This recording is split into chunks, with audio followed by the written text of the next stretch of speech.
কবি শ্রীজাত বন্দ্যোপাধ্যায়ের লেখা আমি একটা তুই চাই। আমি একটা তুই চাই, একটা সত্যিকারের তুই চাই, যে জানবে আমার পুরো ভিতরটা, জানবে আমার লুকোনো সব দোষ, আমার বদমাইশি, আমার নোংরামি, আমার কলঙ্ক, যে নিজে থেকে আমার ভুলগুলোর অংশীদার হবে, আমার পাপগুলোকে অর্ধেক করে লিখে নেবে নিজের খাতার প্রথম পাতায়। আমি এমন একটি তুই চাই, যাকে আমি নির্দ্বিধায় উপহার দেব আমার সব অনিয়ম, আমার অপারগতা, আমার বদভ্যাস, আমার উশৃঙ্খলতা।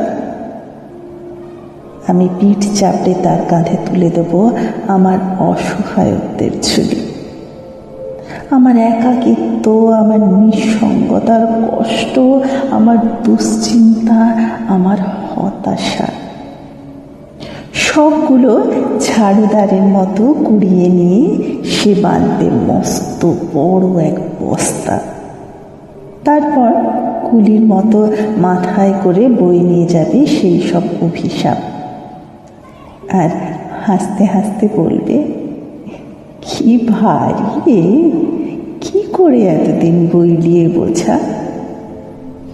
তারপর ঠিকানা ছাড়ার পথে হাঁটতে থাকবে অসীম সমুদ্র পর্যন্ত। সাগর পাড়ে এসে প্রচণ্ড শক্তিতে ছুঁড়ে ফেলে দেবে সেই বোঝা।